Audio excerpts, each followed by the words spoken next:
Right. Good morning, everyone, and thank you for joining this morning. Um, I'm Seb Maley. I'm the chief executive of Qdos, and I'm joined virtually, of course, by Nicole Slowey, who's our operations director. Nicole very much led our IR35 services for clients and agencies. So many of you may have already spoken to her, but she's obviously built up a huge amount of experience in working with companies to design and implement their strategy for the legislative reform. Today, we'll be looking at how businesses reacted to the reform, and we'll share some of that experience, both from the public sector, but also the full start we had in the private sector as well. We can now see that the contract market is picking up again, and companies are starting to focus again on IR35 as the country begins to open up. And unless, like us, you're in Leicester, so obviously we're not going to be going anywhere for a little while. But now is definitely the time to start focusing on IR35 matters again. So we hope you'll find this webinar a useful Kickstarter, if nothing else.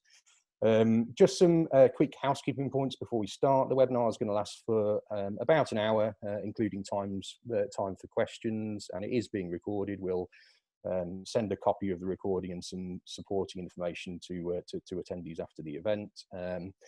Throughout the webinar, we'll keep all attendees on mute, and we'll use the text-based Q&A function to take questions, which we'll go through at the end. You should see the Q&A option in your toolbar, so please feel free to submit questions at any point. If we don't have time to get through all of them, we'll respond to them offline once the webinar is finished. So just a bit of an introduction to Qdos. We've been determining IR35 status and defending inquiries for contractors since the legislation was implemented back in 2000. And with the introduction of the off-payroll rules, we've extended these services to the end users and recruitment agencies which engage contractors. We're actually the first to release a solution to the off-payroll rules in 2017, even before Hmrc's own Cyst tool, and that's been developed over the last few years for the private sector rules. Okay, next slide, please, Nick.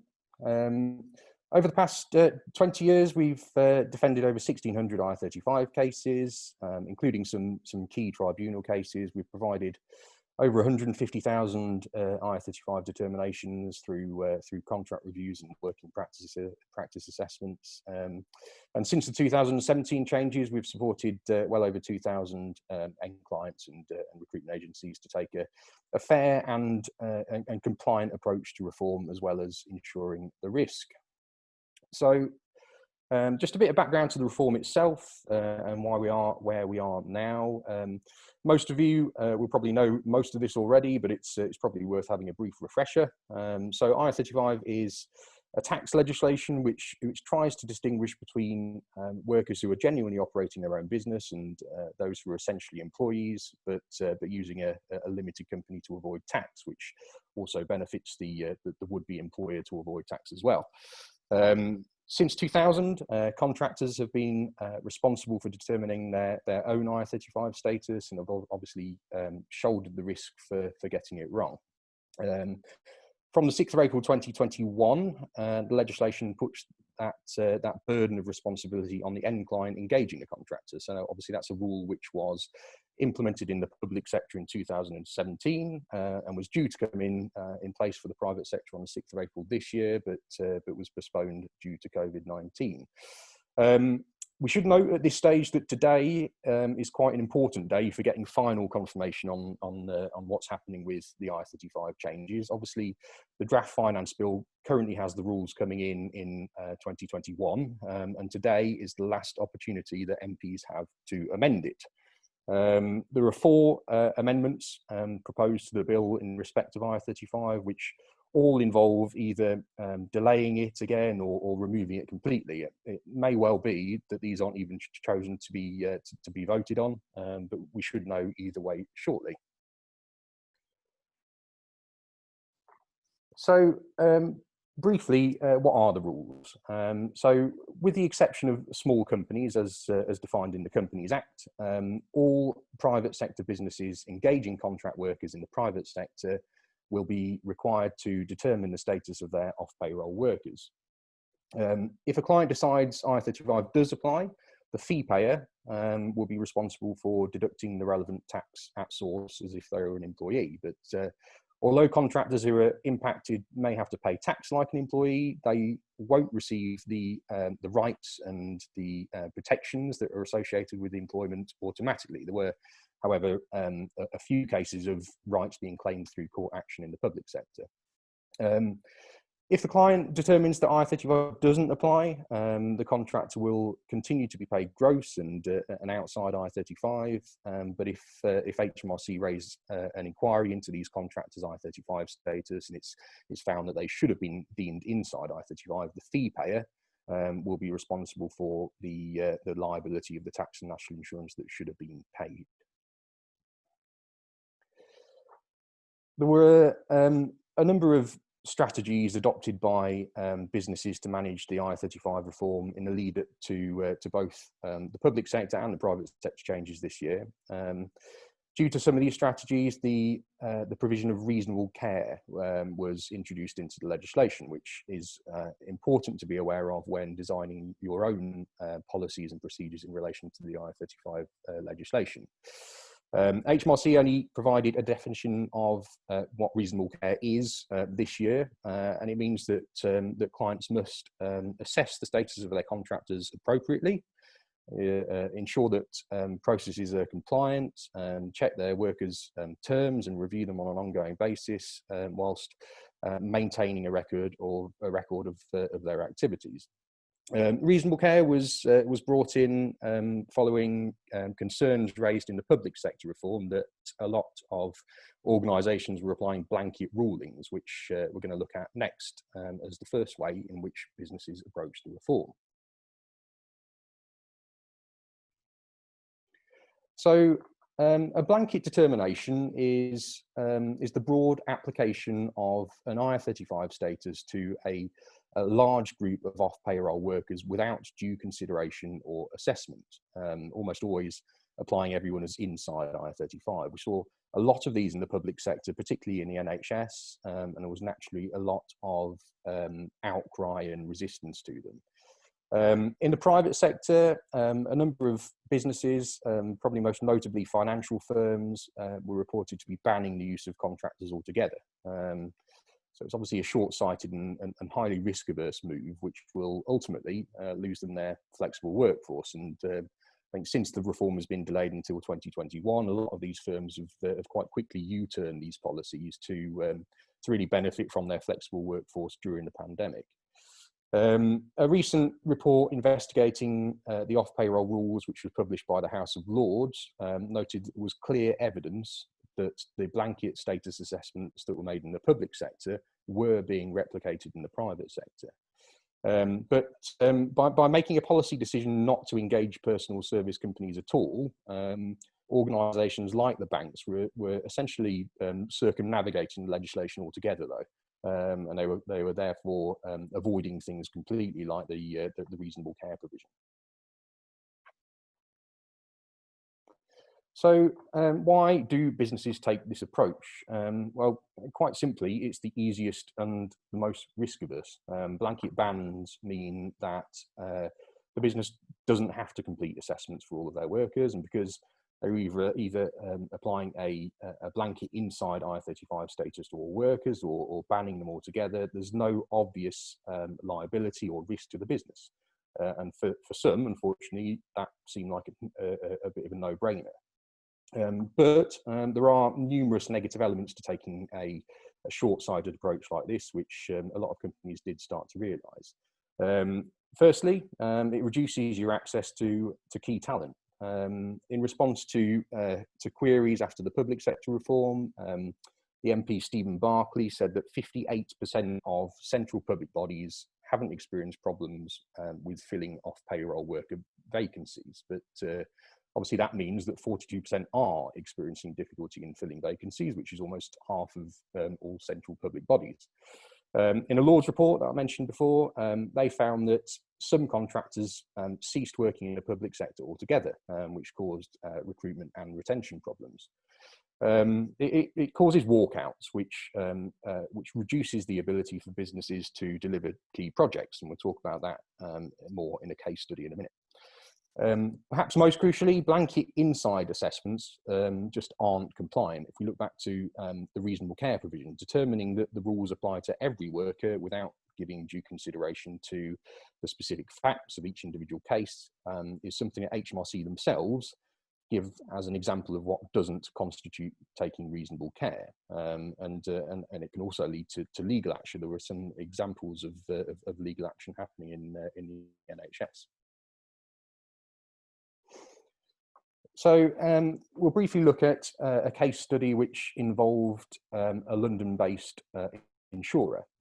So they issued internal communication saying that they'd be taking a similar approach to the banks and banning personal service companies, and that the contractors would be offered a switch to a PAYE arrangement, or simply the termination of their contracts. As you can imagine, there was a lot of unrest amongst contractors as rumours started to circulate ahead of a formal announcement. Along with the insurer's managed service provider, we held very extensive talks with them around how they could manage the off-payroll changes and their responsibilities without a PSC ban. So the client identified a cross-section of sample workers in order for us to demonstrate our review process, which gave the client the necessary comfort that the compliance process was robust and detailed. We also delivered education sessions to key stakeholders and eventually assessed over 150 contractors in the business, with 85% of them being determined as outside I-35. The client therefore retained key talent and continuity of key projects, and they formed stronger relationships with suppliers and contractors through their fair I-35 compliance process. Okay, so the second approach we'll look at is to attempt to circumvent the rules by other means. This can take a number of forms, and they're often difficult to identify as quite often they tend to appear compliant. Since the public sector changes in 2017, we saw a move to consultancy and statement of work contracts, which essentially means the consultancy or the agency involved is the engager for I-35 purposes, therefore absolving the ultimate end client of their responsibility for making determinations. Now, there's absolutely nothing wrong with a statement of work agreement if it's genuine, and that if the supplier is taking full responsibility for the delivery of the services.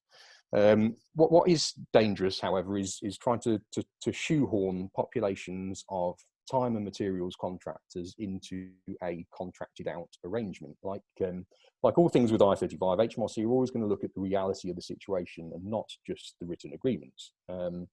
Given it's a largely untested area with a lot of nuances, it's really important to be careful, particularly if a supplier is approaching you with what they claim is a solution to I-35. We've seen some businesses trying to force the small companies exemption by moving staff between companies, but given that the legislation looks at group structures, that really isn't the route that people should consider. Similar to the statement of work route, we've seen some instances of contractors clubbing together to form a consultancy in a bid to be seen as a client rather than individual contractors. Again, though, if the reality of the engagement is that of a personal service provision, it's unlikely to hold up under any scrutiny. A few people have also looked at the territorial aspects of the legislation to see if there are any workarounds. It's pretty clear now, though, that if a company has any kind of UK presence, they will be obliged to follow the rules.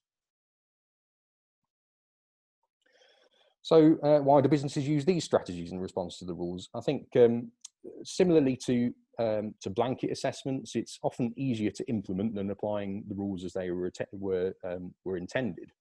The admin involved with individual assessments and the knowledge required for IR35 status assessments can probably seem daunting if you aren't aware of services available to help.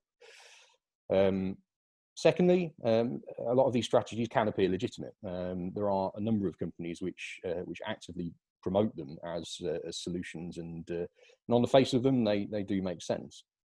However, without using these without any kind of proper assessment as to their validity is quite a high risk strategy. As I mentioned on the previous slide, if it doesn't accurately reflect the reality of an arrangement, it's not going to hold up under scrutiny, and therefore you end up putting your business at risk of a large tax bill and penalties. And obviously, if that does happen, you might find that your business suffers reputational damage as a result as well.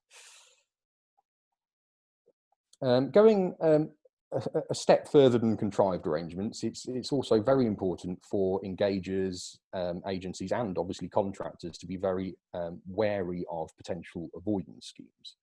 Over the last few years, Hmrc have aggressively pursued contractor avoidance schemes, particularly those involving loans, and there's been a huge amount of publicity around both the financial but also the psychological impact it's had on contractors who have been caught up in them.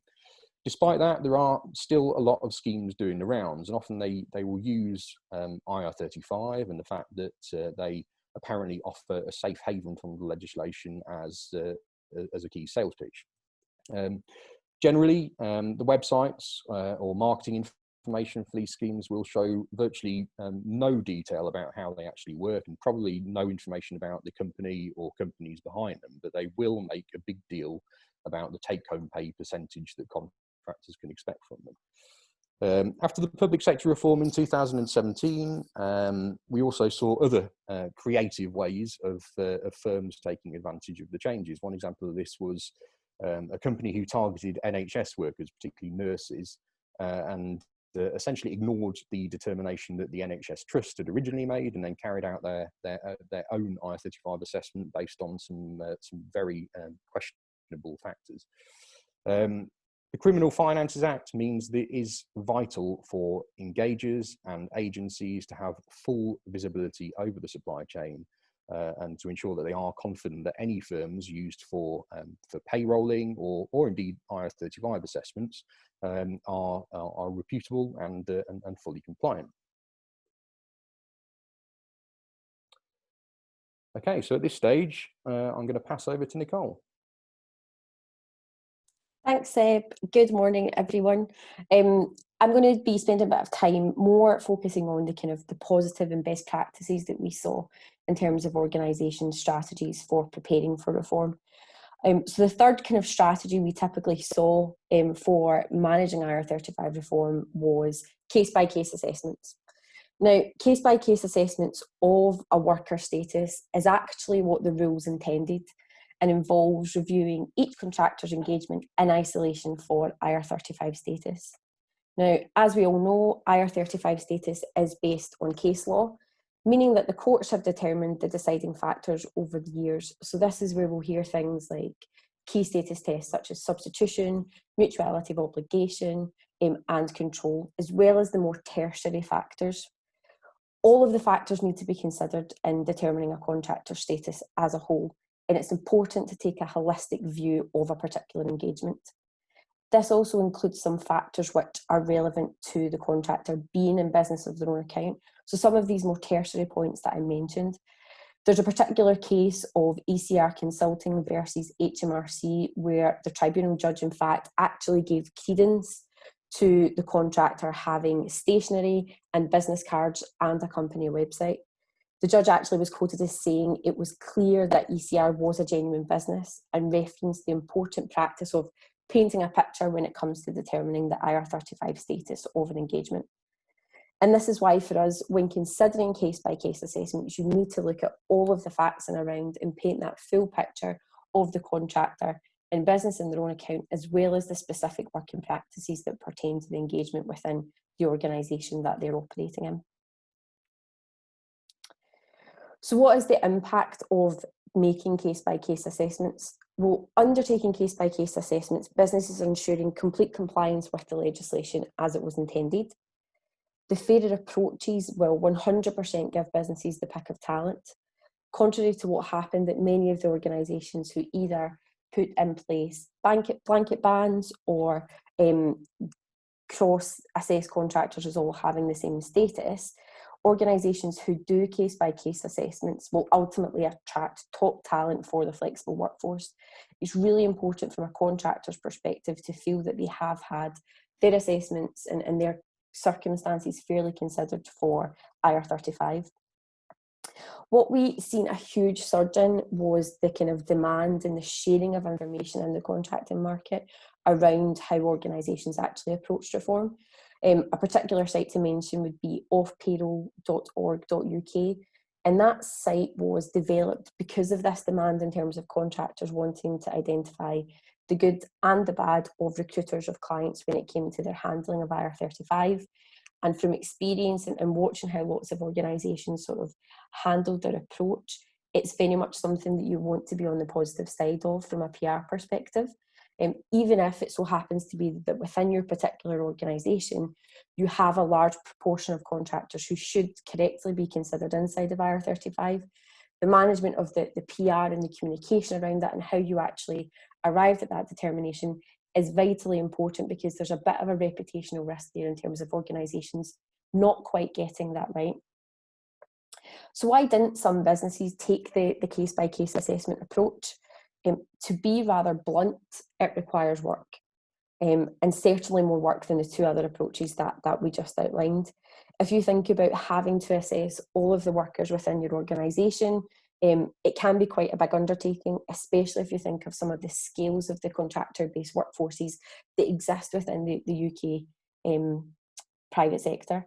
The exercise alone in itself can lead to days and weeks of internal resources and time that some organisations just feel that they can't commit a particular resource to, or that they don't feel that they have the necessary expertise in-house to actually effectively manage that.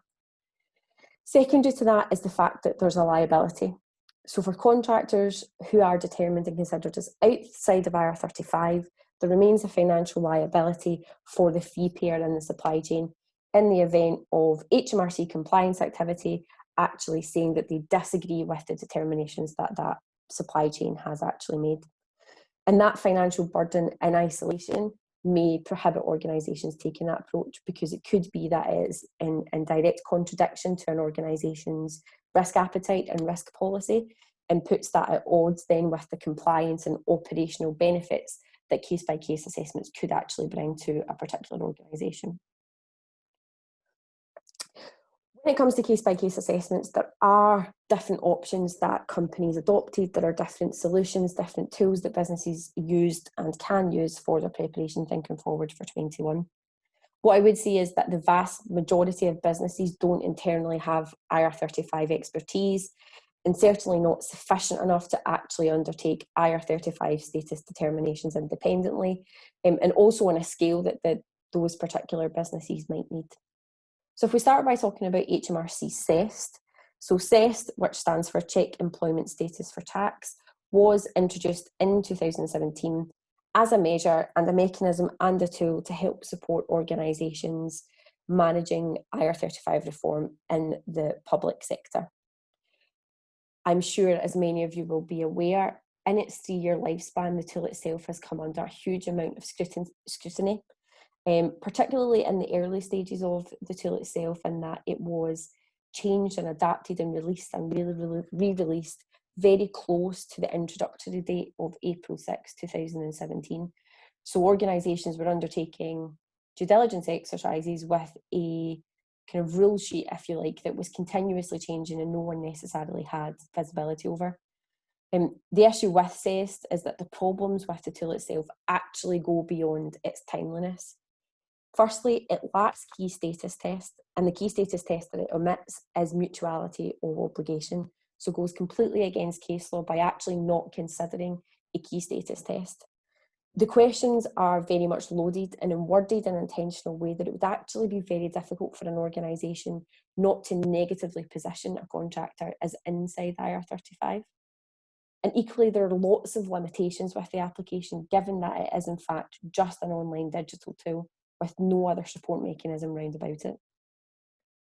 According to an FOI request released in March this year, it further confirmed that 20% of CESS determinations actually result in an indeterminate result, which basically gives organisations no answer and leaves them effectively trying to work out from themselves what the best possible determination is. And that can often force the hand of organisations who don't want to make an incorrect decision by simply saying a contractor is inside or banning PSCs, or make ill-considered assessments and potentially exposing the organisations themselves to risk. Further to that, tribunal judges have actually criticised the kind of tick box nature of CESS, and even Hmrc itself deemed a particular CESS result as being irrelevant in a contractor first-tier tax tribunal back in November of last year. So the kind of question is that the fact that Hmrc themselves are concerned about a particular outcome of a CESS determination in an actual case says a lot and certainly speaks volumes. Looking at our own facility and our own determination model status review, we have so far assisted and supported 2,200 businesses in making IR35 determinations. Of course, we're going to be a bit biased, but if I can be objective just for a minute, what I can maintain is that status review was specifically designed to address all aspects of IR35 reform.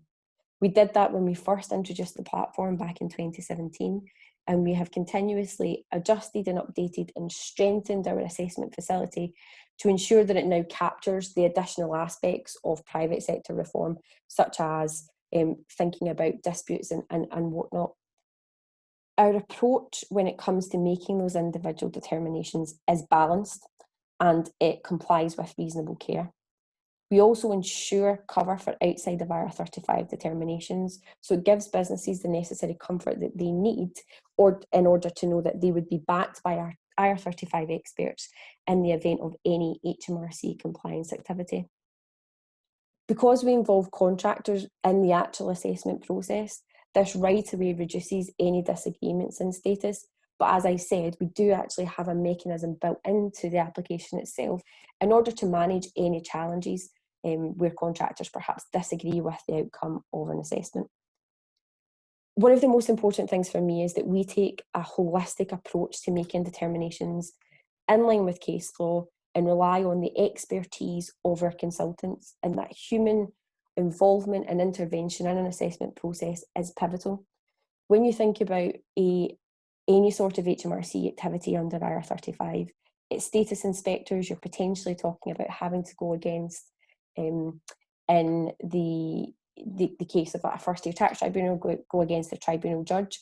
So having that insight to case law, that first-hand experience is imperative in actually making sure that accurate determinations are made on particular contractors' engagements. Further to that, that gives us the opportunity to ensure that we are providing a result in 100% of cases. And organisations in the supply chain, whether it be the agency, the contractor, or in fact the client, have access to support from Qdos through the assessment process to make sure that we are being presented with a complete and accurate depiction of a particular contractor status in order to arrive at an accurate determination. There are certainly other options in the market out there in terms of some businesses have chosen to do in-house assessment. The challenges that come with that, like I've said before, is that organisations will lack expertise and experience. It can be a very resource-intensive exercise and require a lot of commitment from the business without any sort of real direction or expert support. And what it does further to that is definitely opens up organisations to further liability when you're potentially not in a position to demonstrate that you have in fact taken reasonable care in arriving at your determination, because the staff that you have empowered to do that perhaps don't have the prerequisite skills and qualifications. There are, of course, some further alternative options in the marketplace which tend to be more digital focused, have kind of similar logic to that of CESS. But what I would say is that from our perspective, organisations need to be looking at a practical mechanism for making assessments that works for your business, something where you do consider the risk and think about potentials of insurance and also look for that extra support and that expertise. Making determinations completely blindly, using a digital tool without any extra support can be quite difficult and present a lot of challenges for organisations. To further demonstrate the dangers of relying on CEST, I just want to spend a brief minute talking about NHS Digital. Their experience shows that CEST isn't foolproof and businesses can still be at risk even when they adopt Hmrc's CEST tool. NHS Digital as an organisation believed that they took the correct approach in using case-by-case assessments and identified this as being the most appropriate way of assessing contractor status. And that's something that largely most tax advisors and organisations like ours would support in terms of that being considered the most compliant approach. What they then decided to do was follow Hmrc's guidance and guidelines and use CEST to actually undertake those assessments. However, despite the fact that they did utilise Hmrc's toolkit and the toolkit supplied by Hmrc, NHS Digital reported in their annual accounts for 2018 a £4.3 million accrual for interest and penalties and tax sums due in respect of an Hmrc challenge against the determinations that they have undertaken. NHS Digital are not an isolated case. There have been other public sector bodies and direct government departments that have equally been challenged and suffered at the hands of Hmrc's compliance activity following the use of CEST. So this isn't an isolated incident, and it's important to note that Hmrc are very proactive insofar as their compliance activity, and using CEST doesn't necessarily give you any sort of silver bullet or any kind of quick tick fix type thing when it comes to that compliance activity. You'll be very much aware of the fact that Hmrc very proudly claim that they will stand by a CEST determination and they'll never refute the outcome of a CEST assessment. However, in the evidence that we've seen, that subsequently undermined an Hmrc's compliance activity when CEST has been utilised. So whilst Hmrc will never stipulate that the tool has generated the incorrect outcome, what they have been known to do is challenge the input to the tool and the questions and the way in which those have been answered by an organisation as far as their understanding of the working practices. So in effect, it renders the assessment wrong, but based upon the input as opposed to the tool's logic or the algorithm or the science and maths that sits behind the assessment facility itself. And I think with this, it's always important to make the point around CEST is guidance. It can be utilised to kind of help organisations get a feel for how they consider IR35 status. It's a good kind of education tool to get you familiar with the questions and the points to consider. But what I would say is using it solely in isolation could potentially present a large financial risk and exposure for your organisation if you don't do anything further in addition to kind of make that approach to compliance and due diligence much more robust. So we talked a bit about approaches and want to spend some time on thinking about what best practice then looks like for preparation for reform in 2021. Having supported and worked with hundreds of organisations through both public sector reform and private sector reform, round one, shall we call it, I can genuinely say with complete confidence that an extensive, fully compliant, collaborative and business operations focused project can be delivered in any organisation in respect of your response to IR35.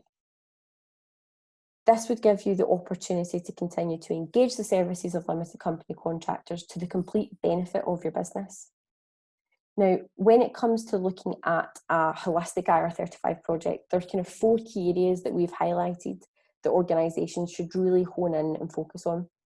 So if we start with communication, it's vital that key stakeholders have a firm understanding of IR35, the reform, and what's needed to manage the changes successfully in your organisation. Having a clear and cogent communication strategy that educates contractors, parties in the supply chain, and internal stakeholders is vital in achieving this. Audit and impact assessment or due diligence type exercises is something that we very much encourage organisations, especially those who are considered the end client and the end engager, to undertake as part of their wider IR35 project. What this does is it gives you the opportunity to really consider IR35 and the impact that the changes will have on your business. You need to be looking at how many contractors that you currently engage, what that's potentially going to look like in terms of volumes in the future, what the risks are to both you and your suppliers, and what part do your suppliers and your supply chain or your clients have to play in that process. You need to consider some sort of joint communication and understanding each other's relevant endeavours in terms of what your approach to IR35 is going to be.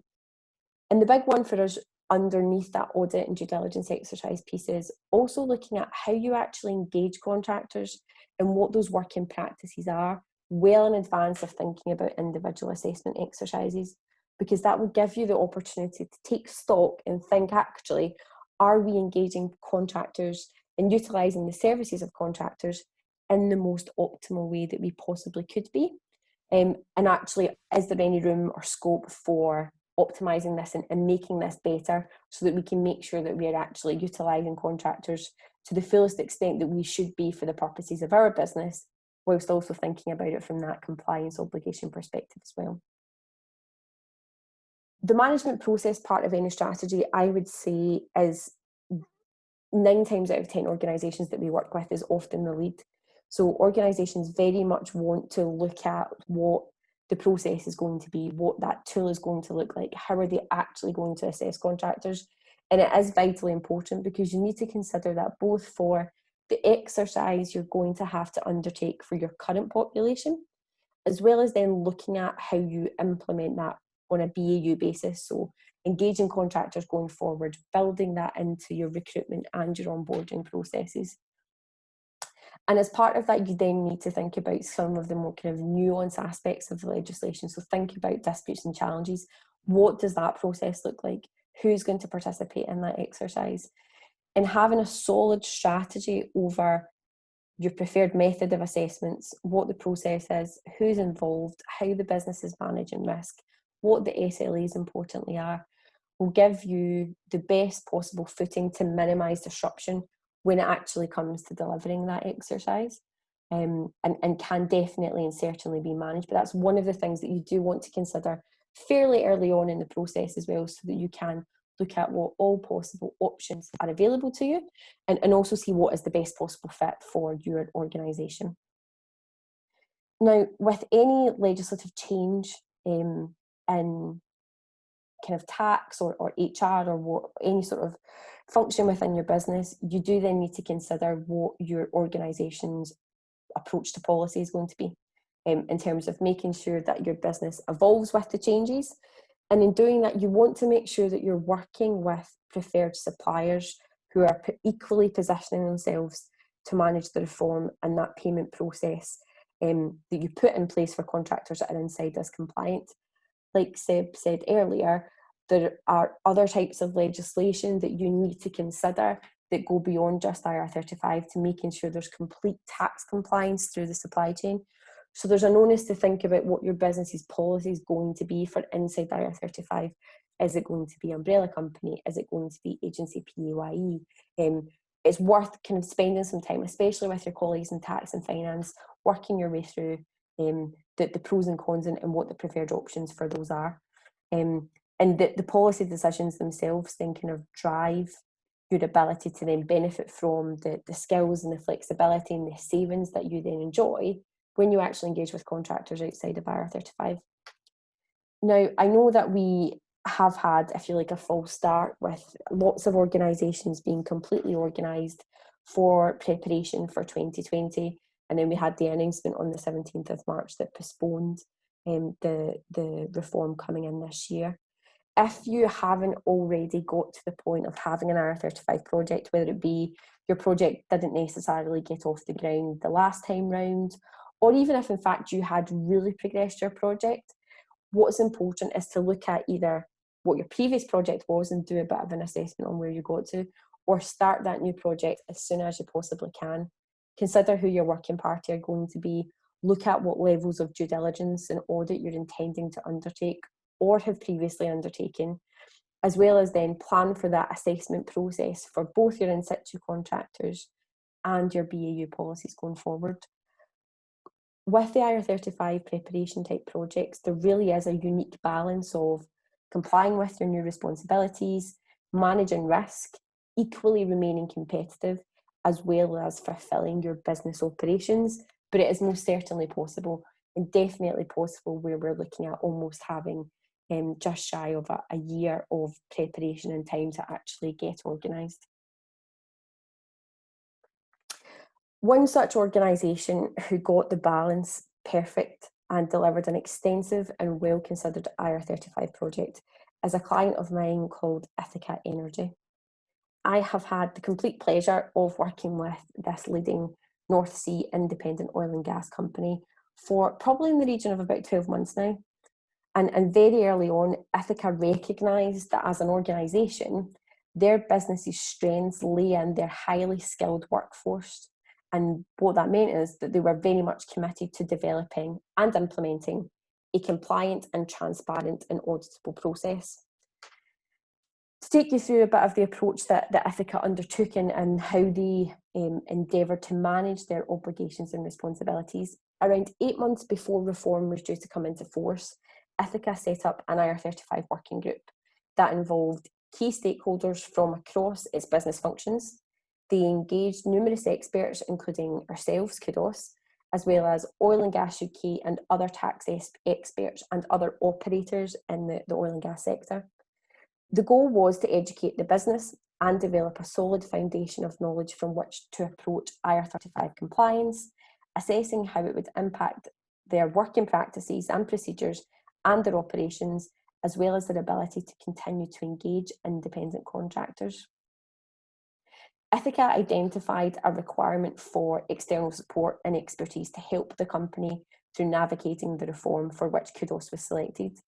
We provided the business with direction and guidance on how to engage with suppliers and assessed Ithaca's contractor population via the status review platform, giving Ithaca the confidence in the assessment process and output that they needed, as well as importantly a clear audit trail of the work and compliance activity that they had undertaken. Ithaca demonstrate a great example of how to manage IR35 compliance by preparing early, engaging with all stakeholders and across functions, and maintaining regular communication with suppliers and agencies, and being honest and accountable in the assessment process. This has enabled them to deliver a robust, fair and transparent process for hiring independent contractors going forward.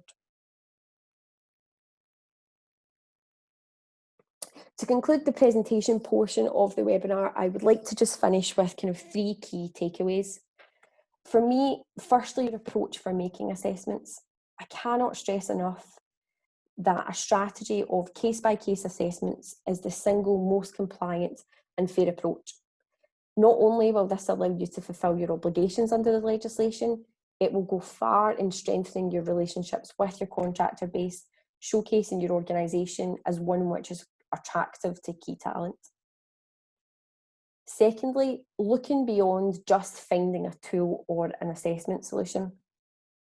In undertaking a wider IR35 audit as part of your preparation, it most definitely will put you in the strongest possible position for reform.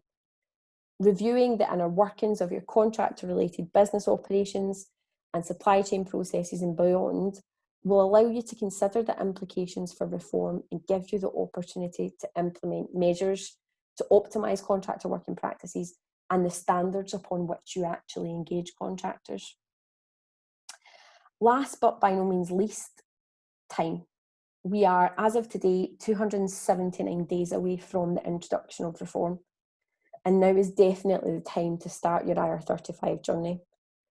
Irrespective of whether your project was late to launch or if you did get really far down the way with your project the last time, it's time to use the summer months to pick up and look at key objectives, timeframes, and who exactly is going to be involved in your IR35 projects.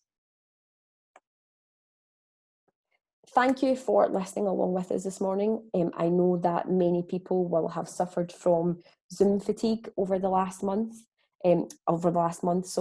given that it's how largely so many of our businesses have actually been operating these last 101 days of lockdown. So your attendance here is honestly greatly appreciated. From our perspective, we are really encouraged to see that after the postponement of the legislation and the challenges that many businesses will have been facing and continue to face in respect of COVID-19, that so many businesses are starting to put IR35 back on the agenda and looking to have those important conversations and discussions and planning sessions about how to best prepare for reform coming into next year. So what we'll do now is we'll move on to the last portion of the webinar session. We have about 13 minutes left in order for us to facilitate a bit of a Q&A. As Seb mentioned, on your screen you will have a Q&A option within your toolbar. So please do feel free to submit any questions and we'll endeavour to answer as many as we can. If we run out of time, we will answer any questions offline and follow up with that when we circulate the recording of the webinar and the supporting information. What I'll do just now is pause just for 1 minute to give people the opportunity to submit any questions. We do already have some that have been submitted, so we'll start to have a look at them and we'll address them over the last kind of 10 minutes or so of the webinar.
Thanks everyone. We really have a good kind of broad selection of questions that have been submitted. So we'll start working our way through these just now. So I will just endeavour to start at the top in terms of the first questions that we've had submitted. So we've got one here that talks about, do we see the landscape of the new world of work, e.g. remote working and companies no longer dictating where and when work is undertaking, impacting determinations?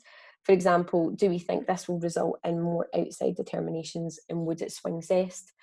I think certainly the new world of work and the way that organisations are going to likely change for the long term their approach and their strategy around how they utilise the services, not only of contractors but of staff, it will definitely see some big changes.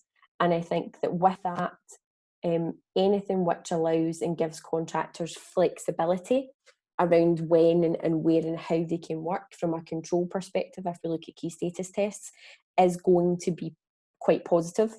We will need to understand more about, again, with any organisation, the kind of specific individual nuances or policies that exist that effectively govern that structure. But principally from a working practices perspective, giving back that control to contractors certainly helps support their ability to demonstrate that they are operating as a genuinely self-employed individual.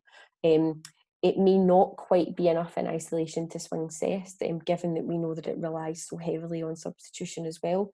But I think that change in the way in which contractors are engaged positively around control can do nothing but further reinforce genuine working outside of IR35 practices, but it's important to make sure that we consider all of the facts in the round in respect of that.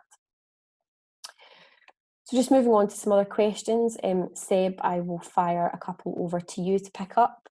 So we've got one here saying, are there any anticipated changes in 2021 from the 2020 legislation? I think no is the short answer to that. Obviously, we had the legislation itself in draft form in the finance bill. The government have said that they will carry out a further review of the legislation and the potential impacts of the legislation. So I think, at best, I think we could expect more guidance or more detail in the guidance. Obviously, there was a very highly critical House of Lords report, which we mentioned, which focused on various areas. But in terms of the legislation itself and the mechanics of the legislation, I will be very surprised if there are any further changes ahead of 2021. Great. So we have another question which focuses specifically on substitution, and I know that's one that we do get asked quite frequently. So if substitution isn't an option for many highly skilled contractors, does this mean that they will always fall inside IR35? No, and I think because of the way that CEST has been built since it was released in 2017, it's always focused very heavily on substitution. I think that has caused people to assume that substitution is the be-all and end-all when it comes to IR35. The reality is, though, that substitution is just one of several status tests. It's one of the key tests, but not having substitution doesn't necessarily mean that somebody is going to be inside IR35. Certainly from our perspective, if we knew that substitution was essentially a neutral point and it just wasn't feasible or practical, then we would simply focus on the other areas like control and neutrality of obligation and financial risk and so on. There have been several cases that have gone to tribunal where substitution has not been feasible and the contractor has been found outside IR35. So just by virtue of the fact that substitution isn't possible, that certainly doesn't necessarily mean that the contractor is going to be inside IR35. Perfect. So I think we've got time just for a couple of more questions.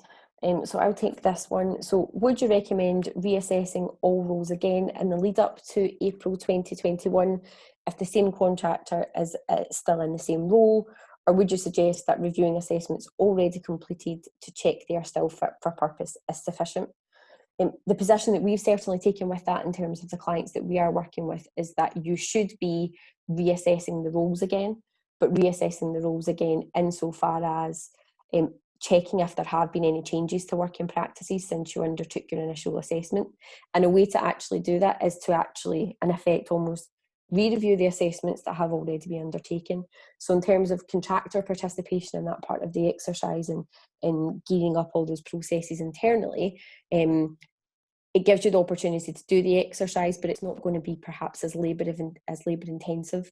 What we would certainly recommend as part of that process is that you look to engage with relevant hiring managers, core teams, whether it be HR, procurement or tax, so that everyone has a refresh. And I think a refresh for everyone in terms of what our processes were the last time, what assessments have been, has there been anything material that's actually changed in the business since we reassessed, and make sure that you're capturing all of that and that there's an audit trail for actually doing that as well, in terms of being able to demonstrate to Hmrc in the event of any compliance activity that you have actually undertaken kind of further and secondary due diligence, and you're not just relying on something that you undertook Q1 of 2020. Having a look at a couple more.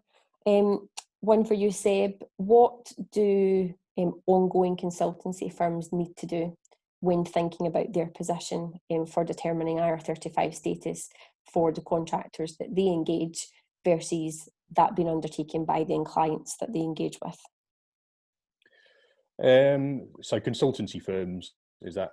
Yes. So if there's a consultancy firm, I mean, obviously for a consultancy firm essentially is the client when it comes to determining IR35 status. But I think, as we mentioned before, the whole area of statement of work and consultancy arrangements is something that needs to be looked at very carefully. And I think the consultancy needs to be very very aware of what the nature of the arrangement is with their client, and to make sure that that does remain a genuine provision of consultancy services, and the client genuinely remains in control of those services and responsible for the successful delivery of those services. Perfect. Another question here is, what has your experience been with clients being able to change, amend their working practices in a way that contractors can truly operate outside of IR35? And how willing were clients to do this, and how open-minded are they to this? From my experience directly, clients largely are open to doing this.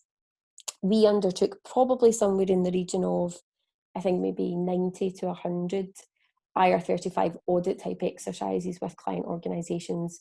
And the remit of those due diligence exercises was to give businesses the opportunity to review and consider existing working practices and understand what potentially could be changed, completely from a compliance perspective, and understanding what outside of IR35 may look like in that organisation.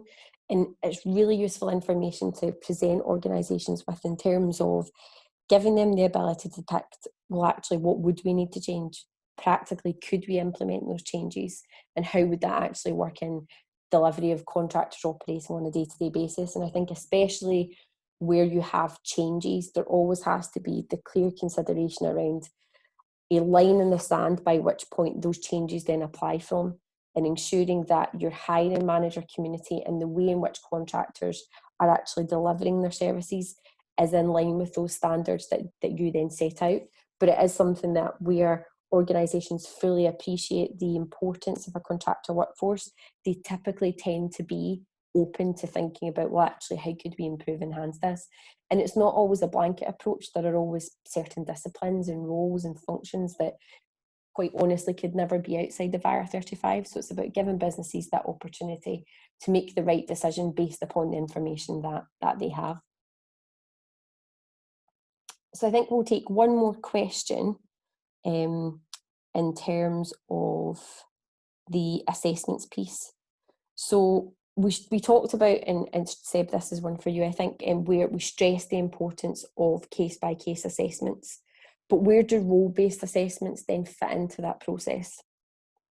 Okay, so yes, we have a role assessment function on our status review system. I think with role assessments, what we would typically suggest that they are used for is requisition, is kind of recruitment. So you can, if you're looking to fill a role, you can carry out an initial assessment on that role, and then advertise that role with an indicative IR35 status. I think if you look into what happened in the public sector, where we were involved in assessing contractors and roles, you will see that a role is advertised as being outside IR35, for instance, but then there's a caveat in that in a job ad saying that status will be confirmed once the contractor has carried out an individual assessment. So I think role assessments give a very good indication of where that role potentially will sit, but it is always important to involve the individual contractor, because, like we said, there are various factors that are going to be unique and specific to that individual contractor, which should be taken into consideration. The role assessment functionality has also been used through that kind of audit exercise that clients are carrying out, where they can get a handle on where things are likely to sit from an IR35 perspective, and also be alerted to potential common themes and issues which they can pick up on and address internally before involving individual contractors in that process. So we would always suggest that the individual contractor does get involved in the process, and you wouldn't give a final determination based on a role assessment alone, but the role assessment functionality is something that I think a lot of businesses have used to good effect, just for their own understanding. Perfect, thanks for that. So that sees us at 12 o'clock now, so I think we'll draw the webinar to an end. Thank you again for joining us this morning. Thank you for being so interactive. We have a number of questions that we haven't yet answered, so like I said previously, we will be circulating responses to each of those questions when we issue a copy of the recording of the webinar, as well as a copy of the slide deck and supporting information. As with our approach to IR35 last year, we'll be continuing our efforts on education and raising awareness, and we'll be regularly undertaking webinars, releasing content, doing quite a bit on YouTube. You'll get to see Seb a lot more in that respect, in terms of just really spreading as much knowledge and education as we possibly can around IR35 to ensure that businesses are suitably prepared and ready for reform next year. So with that, thank you very much again, and we will no doubt be back in contact with you all soon on our next webinar or video series. Thank you. Thank you.